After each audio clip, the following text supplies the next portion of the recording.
வணக்கம் நண்பர்களே, நான் சிவன். இன்று நாம் ஒரு மிக முக்கியமான விஷயத்தை பற்றி ஆழமாக பேசப்போகிறோம். நீங்கள் ஒரு விஷயத்தை கவனித்திருக்கிறீர்களா? உங்களுக்கு மிகவும் பிடித்த ஒருவர் இறந்த பிறகு திடீர்னு ஒரு நாள் அவங்க வாசனை வரும். இல்லைனா கனவுல அவங்க வந்து ஏதோ சொல்லுவாங்க. இல்லைனா ஒரு வண்ணத்து பூச்சி உங்க மீது வந்து உட்கார்ந்துக்கும். இல்லைனா திடீர்னு ஒரு விளக்கு மின்னும். இதையெல்லாம் நாம் வெறும் தற்செயல், வெறும் கற்பனைன்னு தள்ளிவிடுவோம். ஆனால் நண்பர்களே, இது உண்மைதானா? இறந்தவங்க நம்ம கூட பேச முடியுமா? ஆம், முடியும். உலகத்திலேயே முன்னணி ஆராய்ச்சி நிறுவனங்கள் university of Virginia, Cambridge, doctor Sam பர்னியாவின் அவேர் ஸ்டடி, இவையெல்லாம் இதை ஆஃப்டர் டெத் கம்யூனிகேஷன், அதாவது மரணத்துக்கு பின் தொடர்பு என்று அழைக்கின்றன. இது உண்மைதான் என்று ஆவணப்படுத்தியிருக்கிறார்கள். இந்த வீடியோவில் நான் உங்களுக்கு சொல்லப்போவது, அறிவியல் என்ன சொல்றது, நம்ம தமிழ் சாஸ்திரங்கள் என்ன சொல்றது, இறந்தவங்க நமக்கு அனுப்பும் அறிகுறிகள் என்னென்ன, எப்படி பாதுகாப்பாக அவங்களை தொடர்பு கொள்வது, மிக முக்கியமாக போலி மந்திரவாதிகள் மற்றும் ஆன்லைன் மீடியங்களிலிருந்து எப்படி காப்பாற்றிக் கொள்வது. முழுமையாக கேளுங்கள். கடைசியில் நீங்கள் நிச்சயமாக ஒரு மாற்றத்தை உணர்வீர்கள். முதலில் அறிவியல் என்ன சொல்றது? நண்பர்களே, நான் முதலிலேயே சொல்லிவிடுகிறேன், இது பேய் பிசாசு கதை இல்லை. இது வெறும் நம்பிக்கையும் இல்லை. யூனிவர்சிட்டி ஆஃப் வர்ஜீனியாவின் DOPS, இந்த ஆராய்ச்சி நிறுவனம் 50 வருடங்களாக 4000க்கும் மேற்பட்ட ADC வழக்குகளை பதிவு செய்திருக்கிறது. அவர்களின் கண்டுபிடிப்பு என்ன? சுமார் 60 முதல் 70% மக்கள் தங்கள் வாழ்க்கையில் ஒரு முறையாவது இறந்த ஒருவரிடமிருந்து ஒரு அடையாளத்தை பெறுகிறார்கள். இது மனநோய் இல்லை, கற்பனையும் இல்லை. டாக்டர் ரேமண்ட் மூடி, இவர் ஷேர்டு டெத் எக்ஸ்பீரியன்சஸ், பகிரப்பட்ட மரண அனுபவங்கள் பற்றி ஆராய்ந்தார். ஒரு நபர் இறக்கும் தருணத்தில் அவருக்கு அருகில் இருந்தவர்களும் சில சமயம் அந்த ஆன்மாவை பார்க்கிறார்கள் அல்லது ஒரு பொற்கிழி ஒளியை பார்க்கிறார்கள். அந்த அனுபவம் அவர்களின் வாழ்க்கையையே மாற்றிவிடுகிறது. டாக்டர் சாம் பர்னியாவின் அவேர் ஸ்டடி, மருத்துவமனைகளில் இறந்து திரும்பி வந்தவர்களை இவர் ஆய்வு செய்தார். அவர்கள் சொன்னார்கள், நான் என் உடலுக்கு வெளியே சென்றேன். என் உறவினர்கள் எனக்காக அழுவதை பார்த்தேன். பின்னர் நான் திரும்பி வந்தேன். அறிவியல் இதற்கு என்ன பதில் சொல்கிறது? மனித உணர்வு என்பது மூளைக்கு மட்டும் அடங்கிய ஒன்று இல்லை. அது உடலுக்கு வெளியேயும் செயல்பட முடியும். இறந்தவர்களின் ஆன்மாக்கள் நமக்கு அறிகுறிகளை அனுப்ப முடியும். இது இப்போது அறிவியலால் மறுக்கப்படவில்லை. மாறாக அது ஆய்வு செய்யப்பட்டு ஆவணப்படுத்தப்பட்டு வருகிறது. இப்போது நம்ம தமிழ் மரபு என்ன சொல்கிறது? நண்பர்களே, நம்முடைய பாட்டி தாத்தாக்கள் இதையெல்லாம் நமக்கு நூற்றாண்டுகளுக்கு முன்னரே சொல்லி வைத்திருக்கிறார்கள். பித்ருலோகம், முன்னோர் உலகம். நம்ம சாஸ்திரங்கள் சொல்கின்றன, இறந்த ஆன்மாக்கள் ஸ்வர்க்கத்துக்கோ நரகத்துக்கோ உடனே போய்விடுவதில்லை. அவர்கள் ஒரு இடைநிலை உலகத்தில் தங்குகிறார்கள். அதுதான் பித்ருலோகம். அங்கிருந்தபடி அவர்கள் நம்முடன் தொடர்பு கொள்ள முடியும். அவர்கள் நம்மை கவனிக்க முடியும். ஆடி அமாவாசை, தீபாவளி அமாவாசை, இந்த நாட்களில் நம்ம முன்னோர்கள் இந்த உலகத்திற்கு வருகிறார்கள் என்று நம்பினோம். அதனால்தான் அவர்களுக்கு இல், கொள்ளு, நீர், அரிசி இவற்றை படைத்தோம். இது வெறும் சடங்கு இல்லை, இது ஒரு ஆன்மீக தொடர்பு. உருவ வழிபாடு. நம் வீடுகளில் இறந்தவரின் படத்தை வைத்து விளக்கேற்றி பூவை போட்டு மனதில் பேசுகிறோம். இது வேலை செய்கிறது. ஏனென்றால் அந்த படம் ஒரு வாசல், அந்த ஆன்மாவுக்கு ஒரு அழைப்பு. நம்ம முன்னோர்கள் இதை வெறும் நம்பிக்கையாக சொல்லவில்லை. அவர்கள் அதை அனுபவத்தில் பார்த்தார்கள். அதனால்தான் அதை ஒரு மரபாக நமக்கு கொடுத்தார்கள். இப்போது அறிகுறிகள். இறந்தவங்க எப்படி நம்ம கூட பேசுறாங்க? நண்பர்களே, இறந்தவர்கள் வாயை திறந்து பேச மாட்டார்கள். ஆனால் அவர்கள் நமக்கு அடையாளங்களை அனுப்புகிறார்கள். அவற்றை நாம் அடையாளம் கண்டுகொள்ள கற்றுக்கொள்ள வேண்டும். முதல் அறிகுறி, கனவு. மிகவும் பொதுவான அறிகுறி, கனவு, ஆனால் சாதாரண கனவு மாதிரி இருக்காது. இதில் வண்ணங்கள் பிரகாசமாக இருக்கும். இறந்தவர் நோயில்லாமல் இளமையாக சந்தோஷமாக தோன்றுவார். அவர் வாயை திறந்து பேசினால் பேசலாம், இல்லைனா நேரடியாக உங்கள் மனதிற்குள் பேசுவார். நீங்கள் எழுந்ததும் முழு விவரமும் உங்களுக்கு நினைவில் இருக்கும். நான் ஒரு உதாரணம் சொல்கிறேன். சிக்காகோவை சேர்ந்த ஒரு பெண் அவரது சகோதரி இறந்த 2 வாரத்தில் கனவில் பார்த்தாராம். சகோதரி வந்து, எனக்கு ஒரு புத்தகம் வேண்டும், என் அறையில் இருக்கிறது என்று சொன்னாராம். அந்த பெண் அறைக்கு சென்று பார்த்தார். ஒரு புத்தகம் காணாமல் போயிருந்தது. அவர் அதை வாங்கி வந்து கனவில் சகோதரியிடம் கொடுத்தாராம். அப்புறம் அந்த சகோதரி மறுபடியும் கனவில் வந்து நன்றி என்று சொல்லிவிட்டு போனாராம். இது வெறும் கற்பனையா? அந்த பெண்ணுக்கு அந்த புத்தகத்தை பற்றி முன்பே தெரியாது. அது அவர் சகோதரிக்கு மட்டும் தெரிந்த விஷயம்.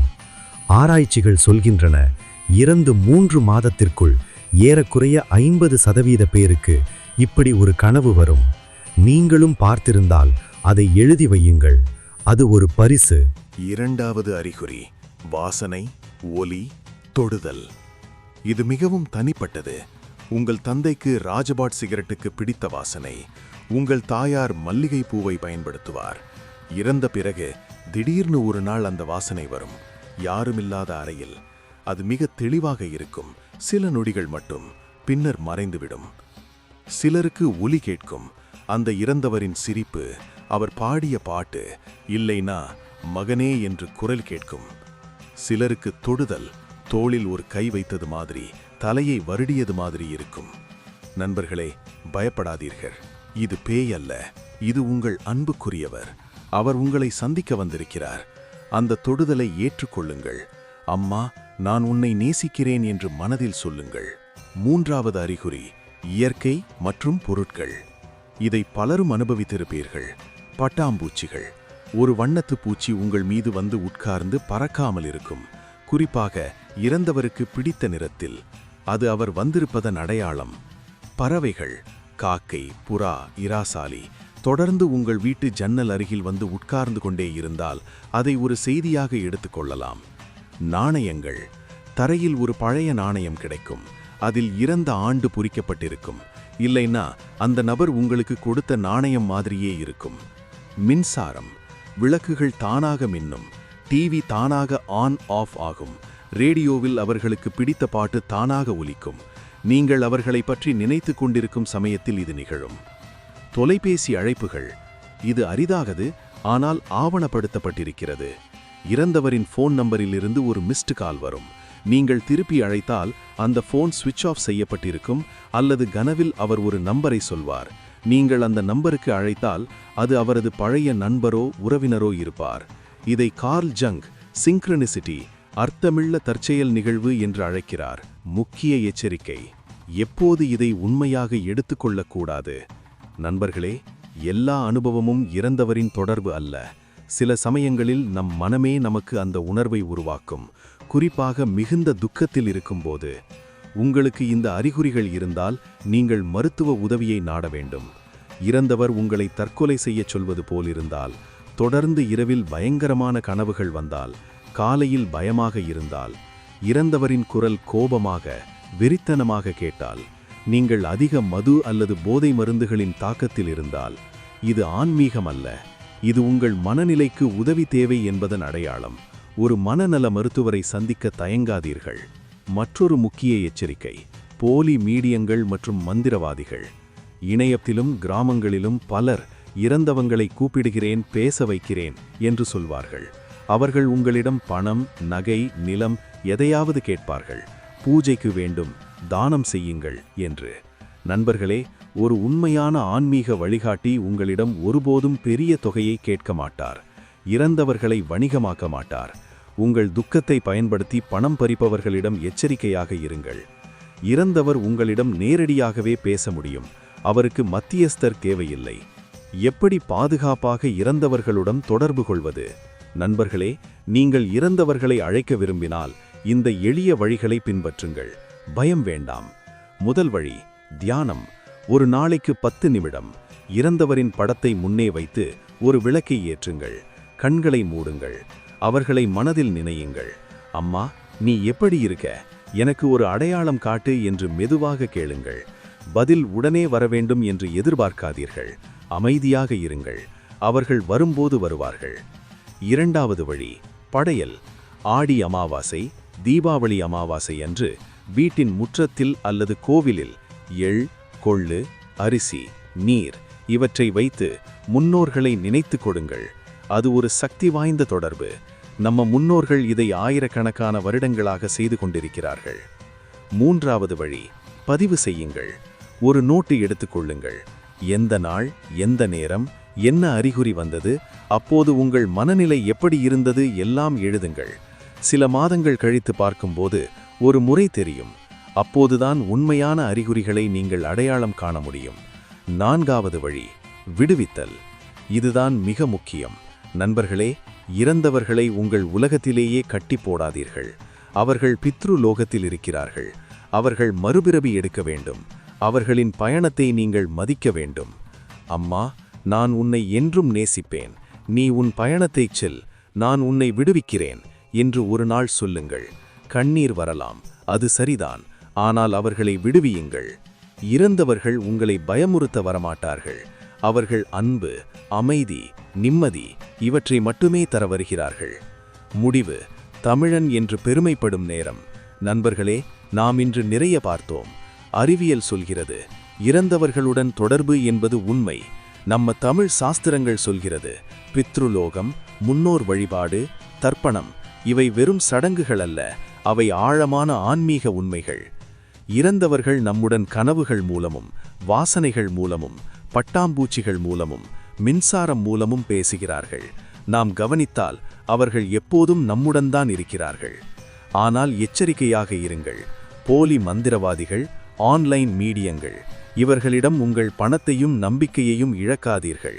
இறந்தவர் நேரடியாகவே உங்களை அணுக முடியும்.